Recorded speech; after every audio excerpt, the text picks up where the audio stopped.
profundo, no es un tema que se puede tomar a la ligera, es un tema realmente profundo de la palabra.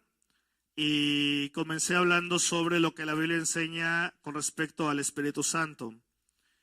Hoy continuaré la siguiente parte de este mensaje y así estaremos en este paréntesis que he hecho sobre el tema del tabernáculo. Estaremos hablando sobre el Espíritu Santo y terminando esta pequeña serie de mensajes sobre el Espíritu Santo, retomaré el tema de el final de la serie El Tabernáculo, hablando del lugar santísimo. Pero antes voy a pedirles que vayan al libro de Romanos capítulo 8. Ahí en esta porción de la palabra, Romanos capítulo 8.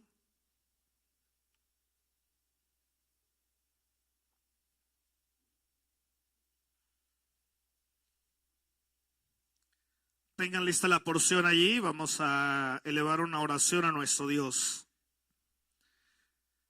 Papito, te damos las gracias en esta mañana, porque nos das la oportunidad de darnos cita en este lugar. Sin duda, los que aquí estamos decidimos acercarnos a ti. Decidimos de alguna manera, oh Dios, el apartar, a lo menos por unas horas, todo el quehacer que a veces no nos lleva a nada y darle la prioridad a lo que sí trae bendición eterna, que es el estar contigo y el tener comunión contigo. Bendice a tu rebaño y ministranos en esta mañana a través de tu palabra.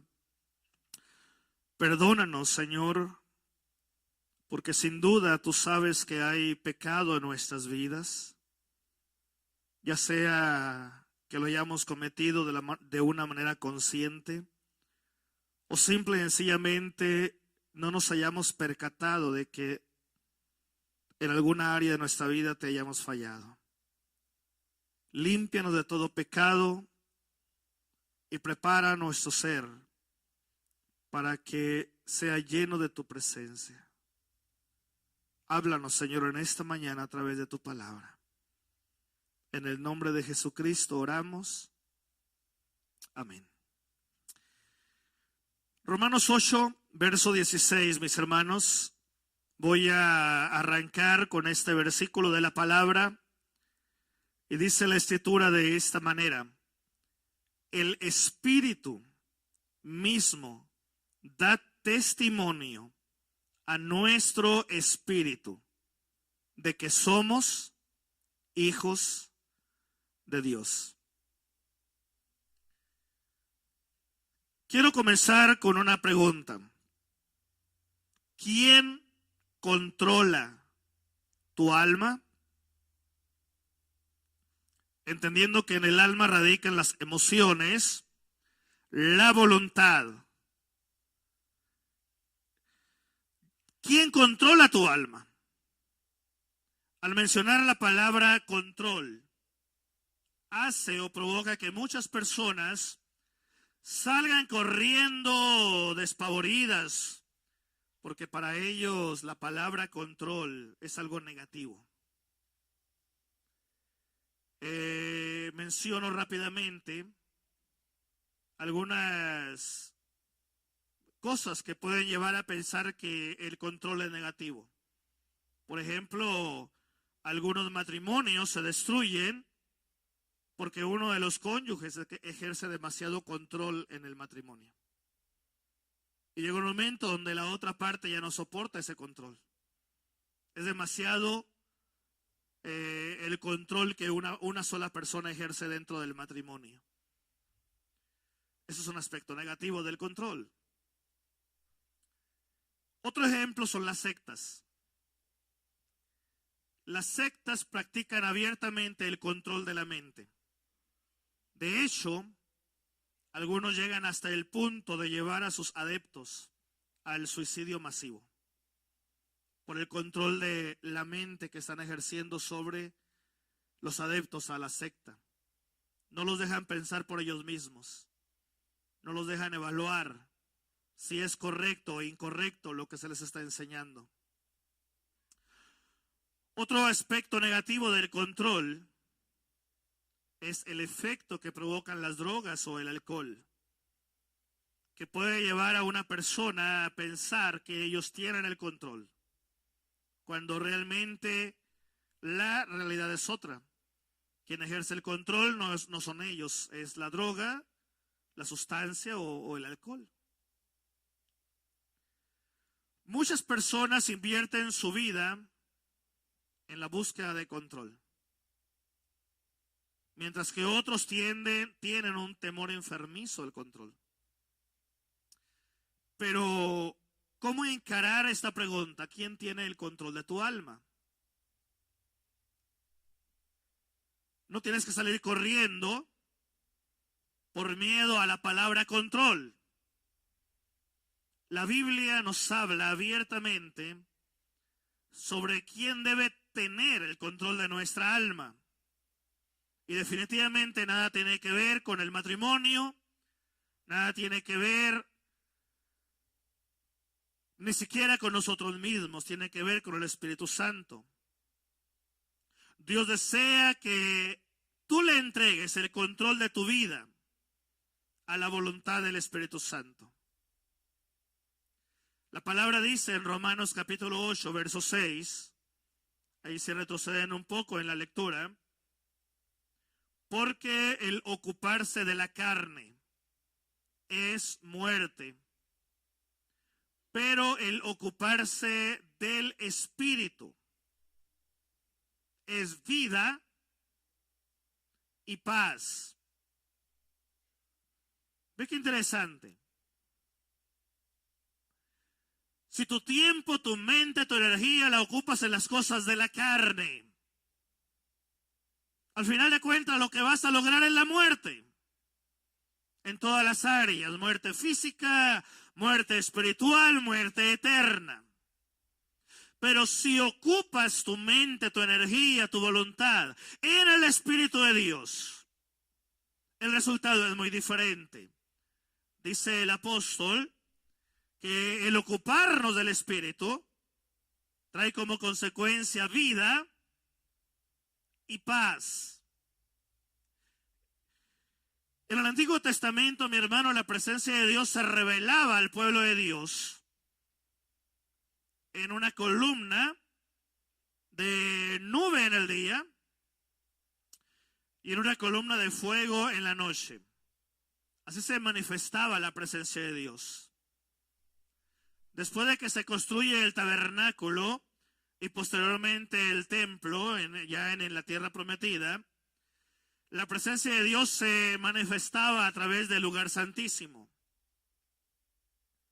En el Nuevo Testamento o Nuevo Pacto hay un cambio radical, de tal manera que Dios cumple la promesa que había dado de tiempo atrás, que en vez de manifestarse a las masas, vive ahora en cada creyente.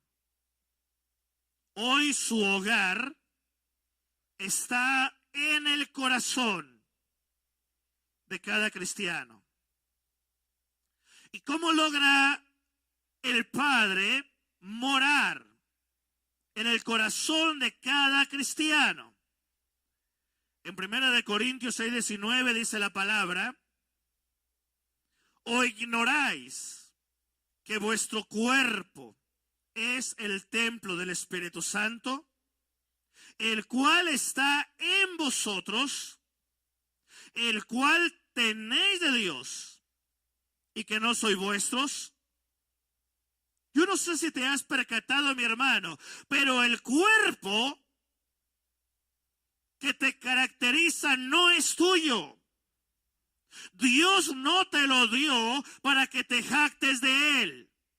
Por eso yo ahí difiero totalmente en lo que muchos pretenden en darle prioridad al cuerpo, ignorando la verdadera razón del cuerpo. El cuerpo no es para tu gloria, el cuerpo es para que el Espíritu de Dios more en ti. Para eso Dios ha dado el cuerpo. Dios no dio el cuerpo al ser humano con otra razón más que para que fuera la morada del Espíritu de Dios.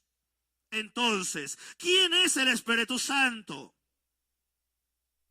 Porque dice la palabra que Dios mora ahora en el corazón de cada creyente y lo hace por medio del Espíritu Santo, y nos enseña la palabra que el cuerpo el Señor lo ha dado para que su Espíritu more en nosotros. Entonces, ¿quién es el Espíritu Santo? Rápidamente menciono que el Espíritu Santo es la tercera persona de la Trinidad. Nosotros como iglesia creemos, enseñamos y predicamos que Dios es un solo Dios verdadero y que está reflejado en la Biblia a través de tres personas: Dios Padre, Dios Hijo, Dios Espíritu Santo. Bueno, el Espíritu Santo es Dios Espíritu. Es igual en poder y gloria a Dios el Padre y a Dios el Hijo. En varios libros de la Biblia se mencionan a las tres personas de la Trinidad juntas. Por ejemplo, en 2 de Corintios, capítulo 13, versículo 14, dice la palabra: la gracia del Señor Jesucristo, el amor de Dios y la comunión del Espíritu Santo sean con todos vosotros. Amén. Ahí se mencionan a las tres personas de la Trinidad juntos. La gracia del Señor Jesucristo, el amor de Dios y la comunión del Espíritu Santo. En segundo lugar, el Espíritu Santo es la presencia activa y el poder de Dios en la vida de una persona. Efesios capítulo 3, verso 16, dice el apóstol: para que os dé, conforme a las riquezas de su gloria, el ser fortalecidos con poder en el hombre interior por su Espíritu. El Espíritu Santo, mi hermano, es esa presencia activa de Dios, ese poder de Dios que obra poderosamente en la vida de cada cristiano. Ahora, aquí voy a desglosar dos cosas importantes que tienen que ver con la palabra santo, porque entendemos lo que es espíritu. Pero ¿por qué la palabra se empeña en presentar al Espíritu como santo? La palabra santo en griego es agios. Esta palabra significa abiertamente apartar o separar. Las palabras santo y santificar vienen de la misma palabra, de separar o de apartar. El Espíritu Santo, en ese sentido, está apartado, separado totalmente de todos los demás espíritus. Lo que significa que no es ni como el espíritu humano, porque dice la palabra que la vida del ser humano está compuesta por tres partes, aunque la psicología enseña otra cosa muy distinta. A mí lo que me interesa es que nos enseña Dios, quien fue que dio vida al hombre. No lo que el hombre cree, sino lo que Dios enseña. Y la palabra enseña que Dios es cuerpo, y ahora ya sabes la razón del cuerpo. No es para que te jactes de él, sino que es para que el cuerpo sea el templo del Espíritu. Por eso Pablo enseña que más que el ejercicio corporal, dice que para nada aprovecha. Lo que hagamos sea el ejercicio espiritual, porque ese para todo aprovecha. El caso es que dice la palabra que nosotros somos cuerpo, alma y espíritu. Bueno, el Espíritu Santo es apartado, separado totalmente del espíritu del hombre. No es como el espíritu del hombre. Mucho menos como el espíritu demoníaco. Porque la Biblia enseña los espíritus de las tinieblas. Primera de Corintios capítulo 2 versículo 12 dice: y nosotros, refiriéndose a los cristianos, no hemos recibido el espíritu del mundo. Es otro espíritu, ¿verdad? Dice el espíritu del mundo, sino el espíritu, con la E mayúscula, que proviene de Dios, para que sepamos lo que Dios nos ha concedido. Entonces, mi hermano, cuando se habla del Espíritu Santo, se habla de ese espíritu apartado, separado totalmente del resto de los espíritus. Nada tiene que ver ni con el espíritu del hombre, ni con el espíritu del mundo, ni con el espíritu de las tinieblas. Es algo totalmente diferente. Al Padre Celestial se le llama santificado o apartado, lo cual significa que no es como ningún otro padre. ¿Te has fijado que la Biblia habla de el Padre Celestial? ¿O el Padre Santificado o el Padre Santo? En Mateo capítulo 6, verso 9, cuando Jesús enseñó a los discípulos a orar, les dijo: vosotros pues oraréis así: Padre nuestro que estás en los cielos. ¿Qué dice después? Santificado sea tu nombre. Lo cual implica que la palabra santificado también viene de la misma raíz de la palabra santo, y las dos palabras implican algo separado o apartado del resto de la creación. Así como el Espíritu Santo es separado de todos los demás espíritus, cuando se habla del Padre santificado, implica que es un Padre separado a cualquier padre terrenal. Algo muy diferente. A todos los cristianos auténticos se les llama santos en la Biblia. Repito, a todos los cristianos auténticos. Ya la palabra auténtico te denota que hay cristianos que no son auténticos. Se autodenominan cristianos, pero no son santos. No todo el creyente que va a una iglesia es santo. Tenemos que aprender, tú y yo, a captar este principio para poder entender la obra del Espíritu Santo en nuestra vida. Esto significa que están apartados del pecado, que están apartados para Dios, especialmente en tiempo de debilidad. El Espíritu Santo intercede a favor de los creyentes y se aclara auténticos para ayudarlos a hacer la voluntad de Dios. En Romanos capítulo 8, verso 26 y verso 27,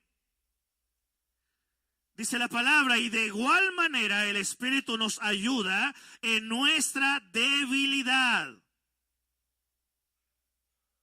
¿Ve qué interesante? El Espíritu, refiriéndose al Espíritu Santo, nos ayuda en nuestra debilidad.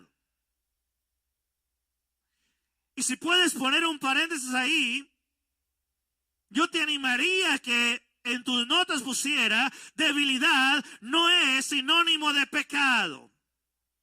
Porque hay personas a veces que malinterpretan que el Espíritu está obligado a ayudarles aunque anden en pecado, y no es lo que enseña la Biblia.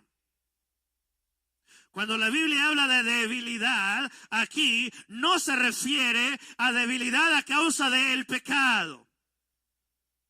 Se refiere a la debilidad que provoca la lucha espiritual. Que como toda lucha, como toda guerra, por muy fuerte que sea la fe, viene el agotamiento espiritual. Bueno, dice la palabra, el Espíritu te va a ayudar en el momento en que te empieza a debilitar, porque está luchando contra el diablo y contra el pecado y no te ha dejado vencer. El Espíritu, dice el apóstol, nos ayuda en nuestra debilidad. Pues, ¿qué hemos de pedir como conviene? No lo sabemos, dice el apóstol, pero el Espíritu mismo intercede por nosotros con gemidos indecibles. Hermano, tenemos que entender que a veces nuestra vida está basada en nuestras fuerzas, en nuestros conocimientos, en nuestros logros, que al final de cuentas es no permitir que sea el Espíritu Santo el que tome control de nuestra alma, sino que nosotros queremos tener el control de nuestro ser. Cuando la palabra nos enseña abiertamente que quien debe tener el control de nuestra alma es el Espíritu Santo, el Espíritu de Dios.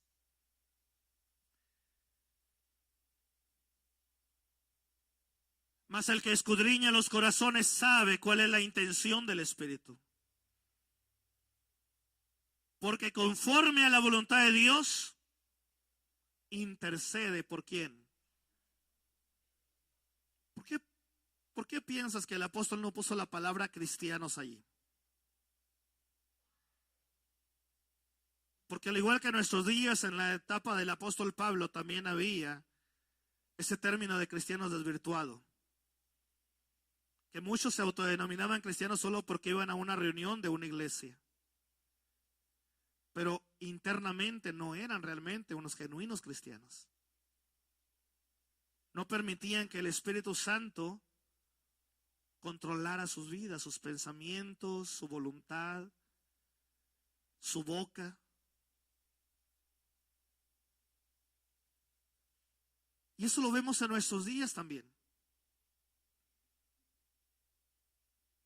Entonces, todos los cristianos auténticos están en el proceso de la santificación. Todos. Todo aquel hombre y mujer que ha entregado su vida a Cristo y que sinceramente se ha humillado delante de Dios y reconoce sus faltas, acepta sus debilidades y acude al Padre en ayuda para que el Señor le fortalezca y les dé la fortaleza para vencer toda debilidad emocional, espiritual en su vida. Es decir, el Espíritu de Dios provee el poder para que los creyentes sean apartados para su propósito principal y los moldea conforme al carácter de Cristo.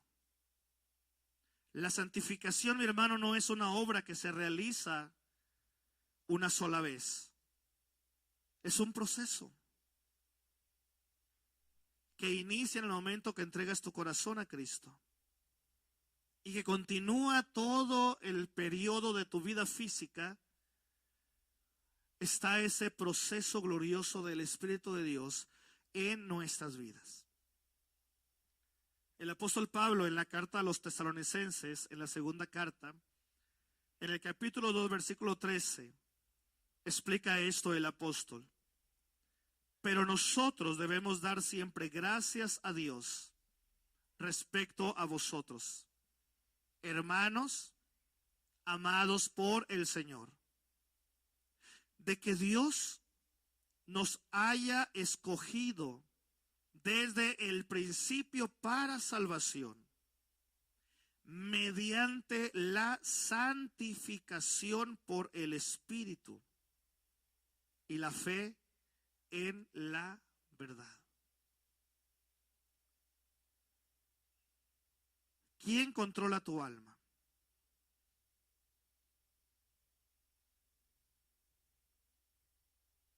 Todo creyente sincero en Cristo sabe que necesita el control del Espíritu Santo en su vida. Lo entiende. Y no solo lo entiende, lo desea con todo su corazón. Se esfuerza cada día de su vida y su principal oración todos los días es: Señor, ven a mi vida y lléname con tu Espíritu. De tal manera que todo lo que hay en mi ser refleje que es tu Espíritu el que está controlando mi ser.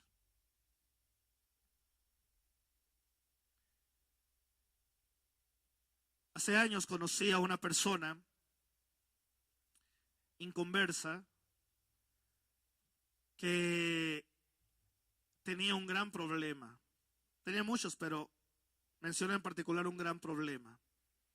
El problema de las malas palabras.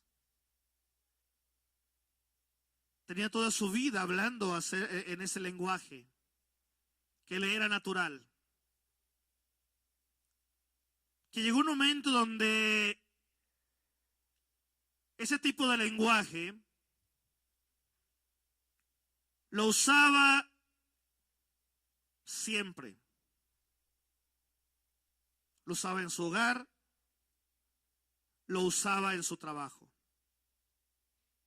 Era su manera de hablar, su manera de expresarse. Él creía que todo el mundo entendía su lenguaje. Lo que no entendía que las malas palabras significan lo mismo dependiendo del lugar donde tú vivas. Y no significan lo mismo, y no significan lo mismo dependiendo del tono en que lo digas. Entonces se han percatado de eso. Cambia mucho el sentido. El caso es que cuando él empezó a ir a la iglesia, que fue donde yo lo conocí, él todavía no era creyente. Y los primeros días se esforzaba mucho por no hablar de esa manera en la iglesia. Pero ya que empezó a agarrar confianza con los hermanos de la iglesia, se le olvidó. Y como era su manera de hablar, pues hablaba abiertamente, porque era su lenguaje, su manera de ser. Con el paso de los meses, él entrega su corazón a Jesucristo. Entonces empezó a haber una lucha interna dentro de él, porque el Espíritu de Dios quería llegar y morar en él. Pero resulta que en su alma había un choque contra el Espíritu Santo. Su alma no estaba permitiendo que el Espíritu Santo morara en él. Entonces un día llegó un punto en el cual él internamente entró en una etapa de crisis muy fuerte, emocional y espiritual. Llegó el punto que sentía que oraba y no pasaba nada con la oración, que leía la Biblia y no entendía nada, que iba a la iglesia y no sentía lo que los demás sentían. E intuyó que el problema era el pastor y que el problema eran los hermanos de la iglesia, pero nunca pensó que el problema estaba en él, en su alma. Que había una lucha entre el yo personal en su interior, que quería seguir teniendo el control de su mente, el control de sus palabras, el control de su ser. Y por otro lado, que el Espíritu de Dios, que había sido enviado por el Padre, quería venir a morar en él y tomar control de su alma. El caso es, mi hermano, mi hermana, que después de un tiempo de una lucha emocional y espiritual muy fuerte, llegó un momento donde él equivocadamente tomó una decisión. Dejaré de ir a la iglesia porque esto no es para mí. Porque yo no experimento lo que los demás de la iglesia experimentan. Y el pastor, después de una larga lucha, en oración, en intercesión, en hablar con él, logró convencerlo de que regresara a la iglesia. Entonces regresa a la iglesia, pero regresa con una mentalidad algo muy diferente. La mentalidad de ya no hablar ni una palabra en la iglesia, por miedo a que se le saliera de nuevo esas malas palabras de las cuales estaba acostumbrado. Entonces regresó y en la iglesia estaba mudo. Raras veces cantaba alabanzas en el templo, raras veces se extendía una conversación más larga de un Dios te bendiga. Mudo. Y no es porque no quería tener conversación con los hermanos de la iglesia, es porque tenía miedo a que volviera a brotar lo mismo. La lucha seguía estando ahí en su interior. El caso es que después de un tiempo, a raíz de una predicación del pastor que él tenía, entendió que lo que él tenía que hacer era entregarle todo su ser al Espíritu de Dios. Y dejar y permitir que fuese el Espíritu Santo el que hiciese en su alma, en su ser, el proceso de santificación. Que fuera el Espíritu de Dios el que lo apartara y lo santificara y no sus propias fuerzas. Cuando yo lo conocí en la iglesia, era majadero a más no poder. Dejé de verlo con unos 6, 7 meses. Fue en ese periodo donde pasó este proceso en su vida. Cuando logré verlo después de medio año, yo me quedé sorprendido porque en una conversación que tuvimos de más de 10 minutos, de sus labios no salió ni una mala palabra. Y yo me gozaba escuchándolo, no sé de qué estábamos hablando, no recuerdo, pero yo quedó bien marcado en mi alma, en mi ser, que yo me gozaba al escucharlo hablar, porque ya no escuchaba una persona que su lenguaje era muy distinto al de un genuino cristiano. Después de un tiempo de esa conversación de unos minutos, le digo, ¿te has percatado que no has dicho ni una mala palabra? Y me dijo él, eso se lo debo al Espíritu Santo. ¿Me vas captando, mi hermano? El problema a veces de los seres humanos es que queremos hacer las cosas a nuestra manera. Se nos ha metido en la cabeza que nosotros podemos dejar de decir malas palabras, dejar de tomar licor, dejar de fumar, dejar de drogarnos. Cuando yo lo decida, yo lo voy a hacer. Y eso no es posible. Para que haya un verdadero cambio, una verdadera santificación, tiene que ser la obra del Espíritu Santo obrando en tu interior. Para eso envió el Padre al Espíritu Santo, para venir a morar en el creyente, para que el creyente fuese santificado por la obra del Espíritu Santo. Y no por la voluntad del hombre, sino que sea el poder glorioso del Espíritu de Dios.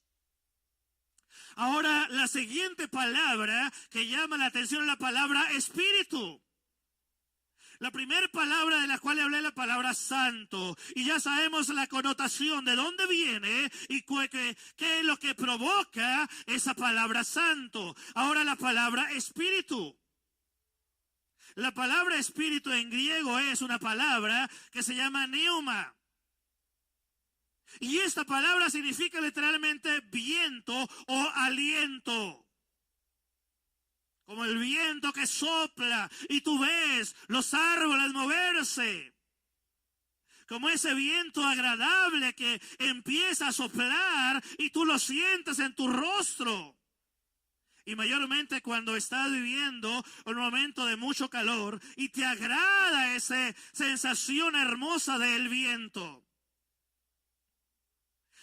El viento, mi hermano, viene de esta palabra y connota la palabra espíritu.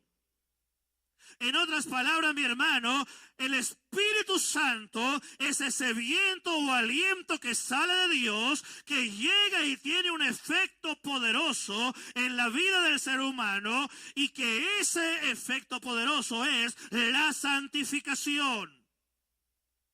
El que tu alma sea realmente controlada por él. Ahora, rápidamente menciono unas características del viento en connotación con el espíritu. El viento es invisible, pero se puede ver su efecto. Bueno, el Espíritu Santo es invisible, pero puedes ver su efecto. Una persona que ha sido tocada por el Espíritu Santo, lo puedes percibir. Sabes que algo extraordinario ha sucedido en su vida. Un matrimonio tocado por el Espíritu Santo, puedes ver su efecto. Aunque no veas al Espíritu, sabes que algo pasó en ese matrimonio. El viento es poderoso porque produce movimiento y cambio. El Espíritu Santo es poderoso y produce movimiento y produce cambio. Una iglesia que es llena del Espíritu Santo es una iglesia que está en movimiento y que está constantemente en un proceso de cambio. Una persona que ha sido llena del Espíritu Santo es una persona que está siempre en movimiento espiritual y hay una evidencia gloriosa de un cambio real y profundo en su vida. El Espíritu de Dios, mi hermano, con poder invisible, mueve a un pecador a que se acerque al Salvador, Cristo Jesús.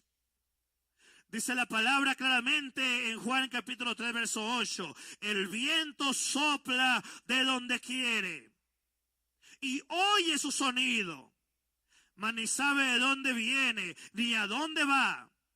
Así es todo aquel que es nacido del Espíritu. Mi hermano, de eso se trata la vida cristiana. Todo lo que hay en tu ser, espíritu, alma y cuerpo, es lo que Dios te ha dado.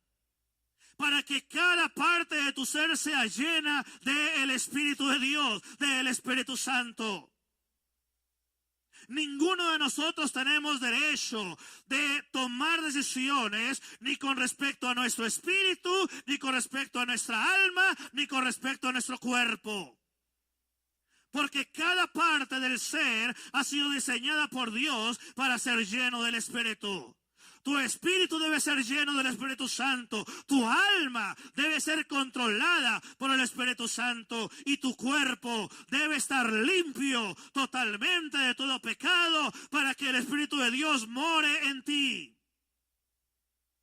Y entre más permitas al Espíritu Santo llegar y llenarte y obrar poderosamente en tu vida, hermano, mi hermana, tú experimentarás el efecto glorioso del Espíritu de Dios. Tú lo experimentarás, estarás activo en la obra de Dios, estarás recibiendo un cambio radical y continuo en tu vida todos los días. Lo experimentarás en tu manera de pensar, en tu manera de hablar. Volviendo al ejemplo de aquel hombre que conocí siendo un mal hablado y que luego vi el cambio en su vida porque le permitió el Espíritu Santo venir a morar en él y hubo un cambio radical, glorioso en su vida. Al siguiente día de esa conversación estábamos trabajando ahí en una construcción y de pronto él tomó el martillo para clavar unos clavos en una madera y algo pasó, mi hermano, que al tirar el golpe del martillo, rebota de alguna manera muy rara y le golpea su mano y su mano se le puso una cosa horrible de gruesa el golpazo que se dio. Y ahí comprobé que realmente ese hombre estaba siendo lleno del Espíritu. Porque en lugar de soltar, hablarse en chino y en japonés y en hindú y en todos los idiomas que hay, simplemente levanta la mano y dice: gloria a ti, Señor, porque permitiste que yo me golpeara y me acordara de que soy cuerpo débil. Caray, dijo, no hace ni el año que yo le escuché hablar y él no hablaba así. ¿Qué pasó? El Espíritu de Dios llegó a morar en su vida. De eso se trata, mi hermano. Que tú le permitas al Espíritu Santo morar en tu ser. Que sea el Espíritu de Dios el que te dirija, el que te oriente, el que te lleve por el camino de la vida eterna. ¿Cómo describe la Biblia al Espíritu Santo? Las imágenes verbales del Nuevo Testamento dicen que el Espíritu Santo es tierno como una paloma.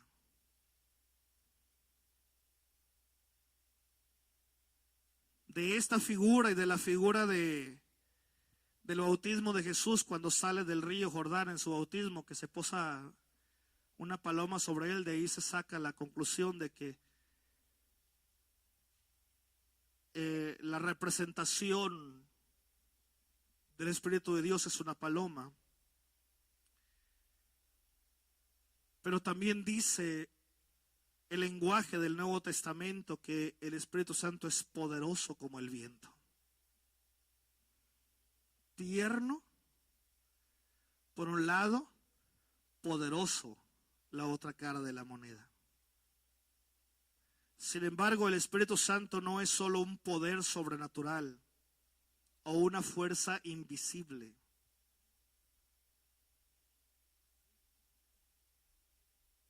Y algunas sectas solamente quieren ver al Espíritu de Dios como una energía. No, hermanos, el Espíritu Santo es una persona que se presenta en más de 35 formas diferentes en la Biblia. Estos nombres sirven para definir su posición, su carácter y su obra. El Espíritu Santo es una persona que se goza, que se entristece, que se deleita, que se complace cuando tú te acercas a Él y tienes comunión con Él, pero se llena de tristeza cuando tú te apartas de Él. Al igual que el Padre es una persona y Jesucristo es una persona, el Espíritu Santo es una persona. Rápidamente veo la primera figura, que es su posición. Mateo 10, versículo 20, nos enseña que el Espíritu Santo es el Espíritu de Dios Padre. Porque no sois vosotros los que habláis, sino el Espíritu de vuestro Padre que habla por vosotros.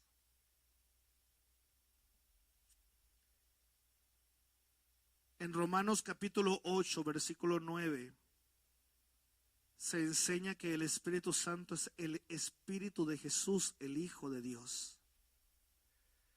Dice el apóstol: mas vosotros no vivís según la carne, sino según el Espíritu. Si es que el Espíritu de Dios mora en vosotros. Y si alguno dice no tiene el Espíritu de Cristo, no es de Él. En Hechos capítulo 2, versos 32 y 33, se enseña que el Espíritu Santo es la tercera persona de la Trinidad.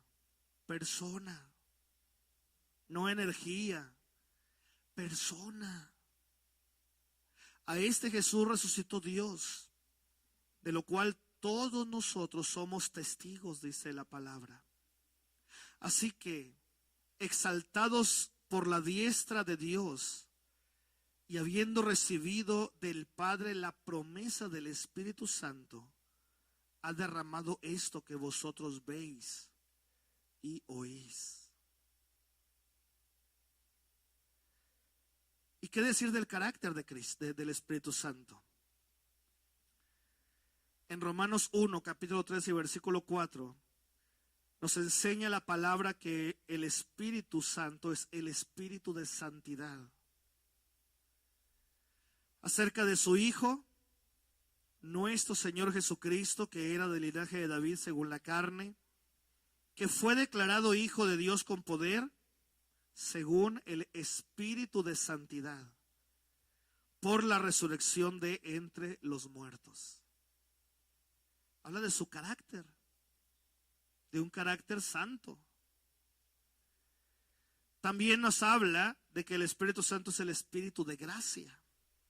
En Hebreos capítulo 10, verso 29 dice la palabra: ¿cuánto mayor castigo pensáis que merecerá el que pisoteare al Hijo de Dios y tuviere por inmunda la sangre del pacto en la cual fue santificado e hiciere afrenta al Espíritu de gracia? Sí, hermanos, el Espíritu de Santo es el Espíritu de gracia. Es el carácter de Él. Pero también el Espíritu Santo es el Espíritu de verdad. En Juan 14, verso 17 nos enseña: el Espíritu de verdad mora con vosotros y estará en vosotros.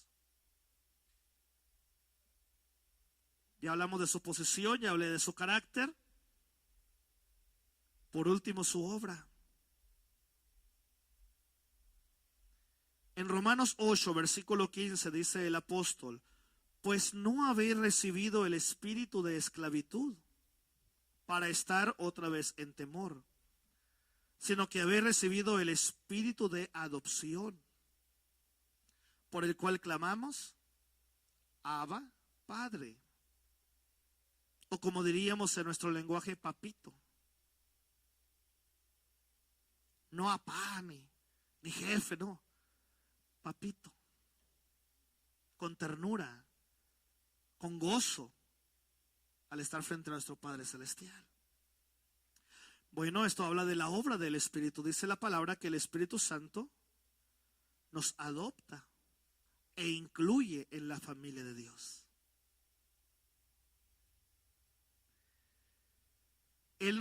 Dice la Biblia que Él nos enseña todas las cosas. Juan 14, 26 dice: mas el Consolador, el Espíritu Santo, a quien el Padre enviará en mi nombre, Él os enseñará todas las cosas y os recordará todo lo que yo os he dicho, dice Jesús. Por eso es que es el maestro por excelencia. En Juan 16, versículo 13 nos enseña que el Espíritu Santo nos guía a toda la verdad. Pero cuando venga el Espíritu de verdad, Él os guiará a toda la verdad, porque no hablará por su propia cuenta, sino que hablará todo lo que oyere y os hará saber todas las cosas que habrán de venir. El Espíritu Santo nos adopta, nos enseña y nos muestra la verdad.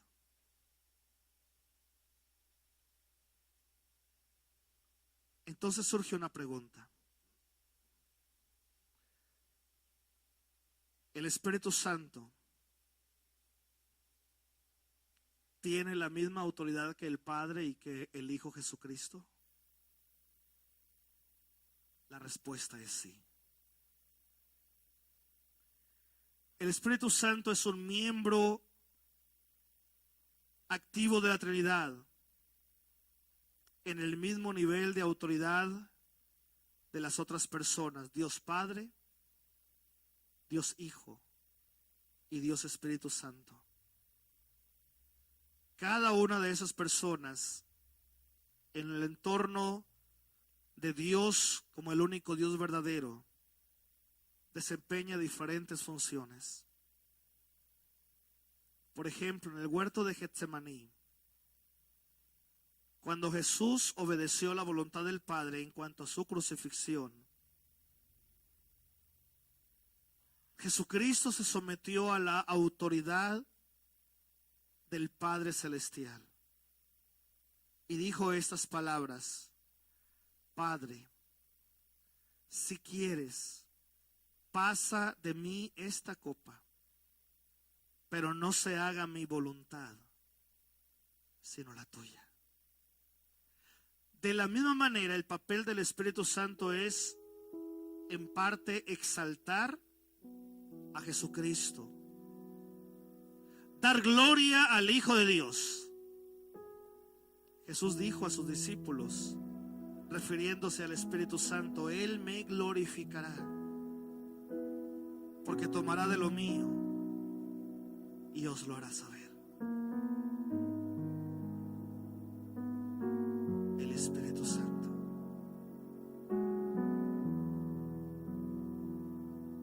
Somos una iglesia que creemos en un solo Dios, no en tres dioses, como algunos tratan de desvirtuar el mensaje de la Trinidad. No son tres dioses distintos, es un solo Dios, en tres funciones diferentes. El Espíritu Santo, mi hermano, ha sido enviado a tu corazón como testimonio de que el Señor te ha perdonado tus pecados, como testimonio de que ahora tu alma le pertenece a Jesucristo, quien murió por ti en la cruz, como evidencia de que Él no te ha dejado huérfano.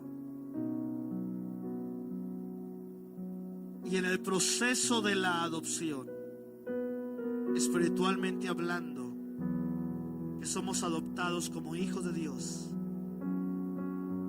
entra el proceso de la santificación.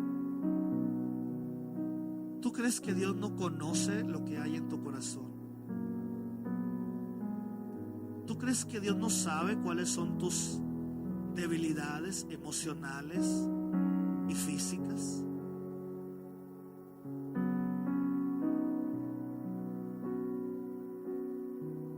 ¿Tú crees que Él no es consciente de lo que pasa en nuestro interior?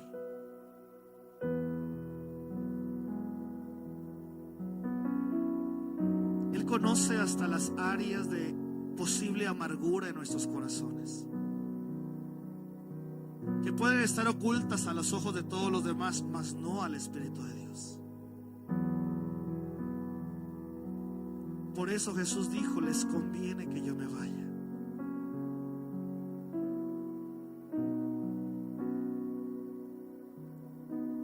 Si Él hubiese seguido aquí en la tierra físicamente, lo buscaríamos solo por los milagros,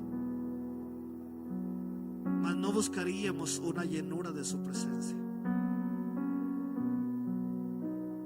Ahora que Jesús físicamente no está entre nosotros, Él envió al Espíritu Santo para que esté en nosotros, para que a través de su presencia, mi hermano, tú y yo seamos santificados. Y es un proceso.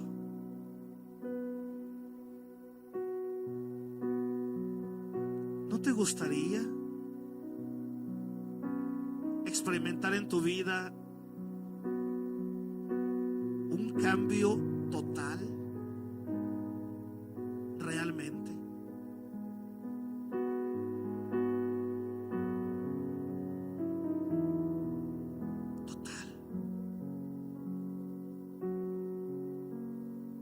Al punto de que tú mismo te sorprendas de que ya no piensas ni reaccionas como estabas acostumbrado a hacerlo, y que tú sepas dentro de tu ser que no lo lograste por tu propia voluntad, sino que es la obra gloriosa del Espíritu Santo en tu vida. ¿Saben qué pasa con muchos cristianos? Que piensan en el Espíritu Santo solamente para hablar en lenguas, que piensan en el Espíritu Santo solamente para caer, y se les olvida que el Espíritu Santo es mucho más que eso. es el que obra el cambio en el interior de la persona.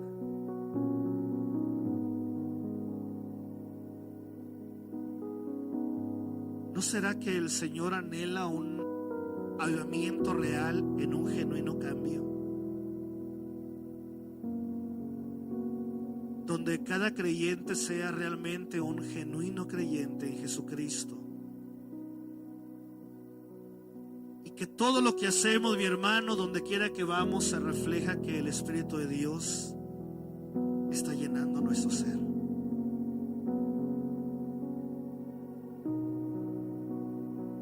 Si alguien te dijo que como iglesia no creemos en el Espíritu Santo, te engañó. Si en tu mente está pasando la duda de si en la iglesia no permitimos que el Espíritu Santo haga la obra, te engañó. Tan creemos, hermanos, que estoy frente a ti y lo estoy predicando.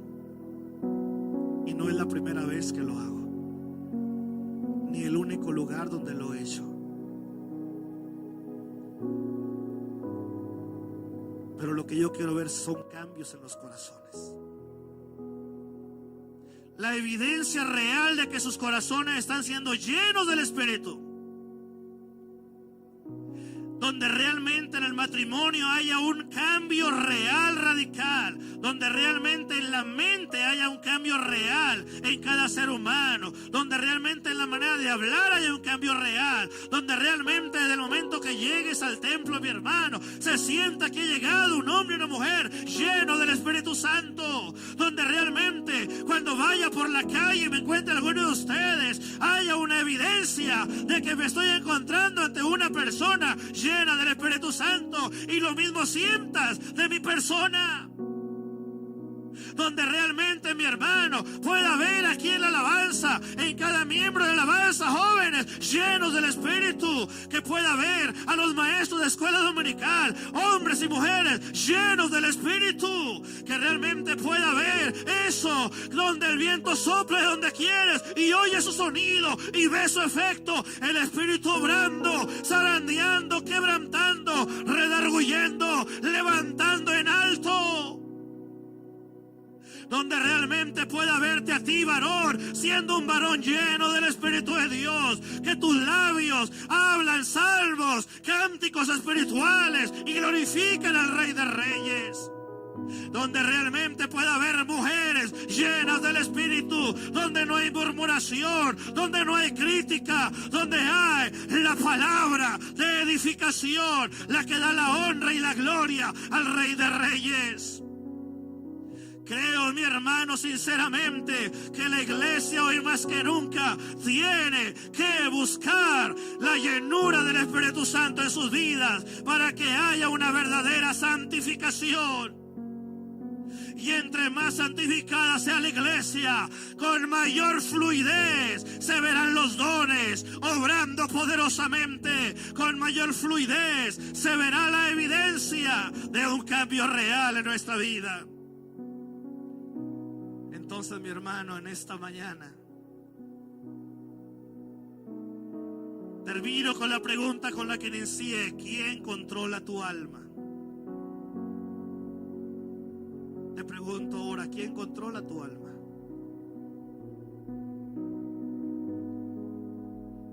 Yo creo que debemos orar y decirle al Señor: Señor, necesito que tú controles mi alma. Pero no solamente el alma, también mi espíritu y también mi cuerpo. Pónganse de pie, mis hermanos,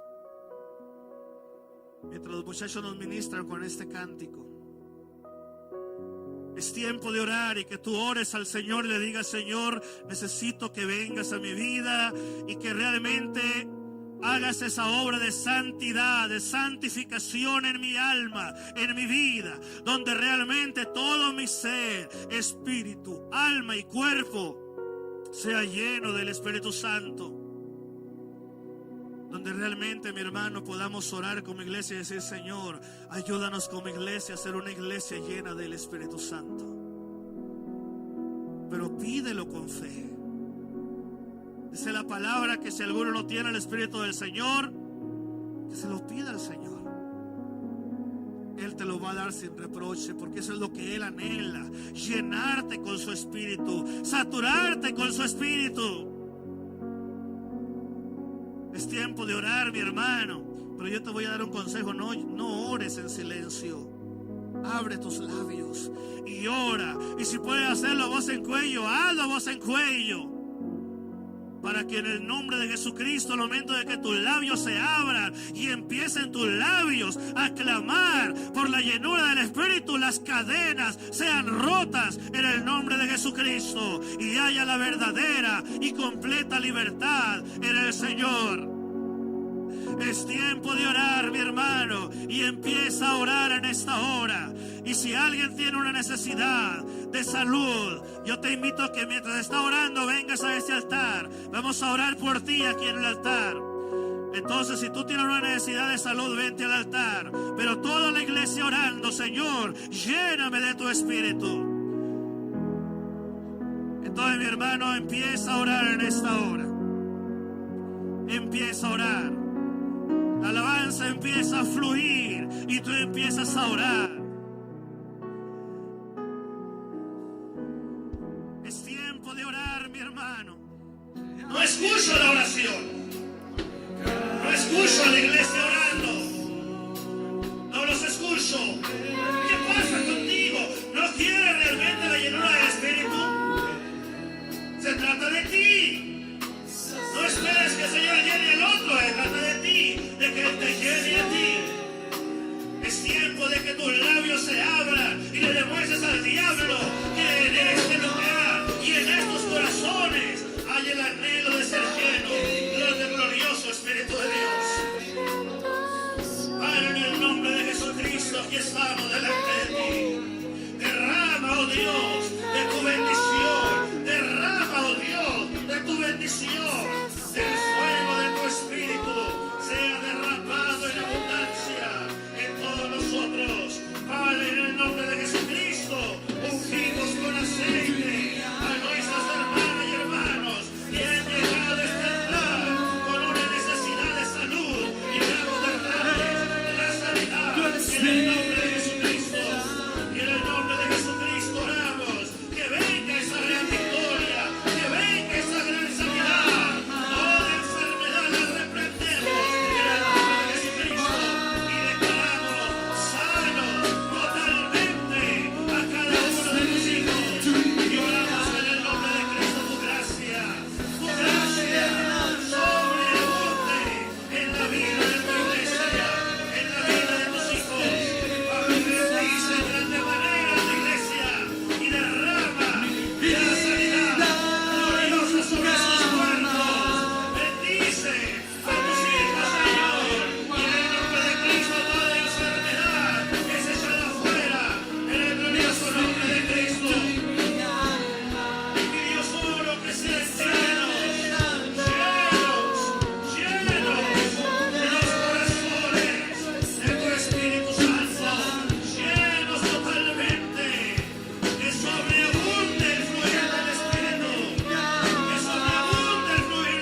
es necesario que tomes como principio el orar todos los días, pidiendo al Espíritu Santo que Él te llene todos los días. No dejes de hacerlo nunca, mi hermano. No te limites a que lo hiciste ahorita o lo hiciste en el pasado. Hazlo todos los días. Lléname, Señor, de tu Espíritu. Eso es lo que anhela el Padre, llenarte con su Espíritu. Pero no con cualquier espíritu, con el Espíritu Santo, que nada tiene que ver con el espíritu que hay en el hombre. Es el Espíritu que santifica, que produce cambio.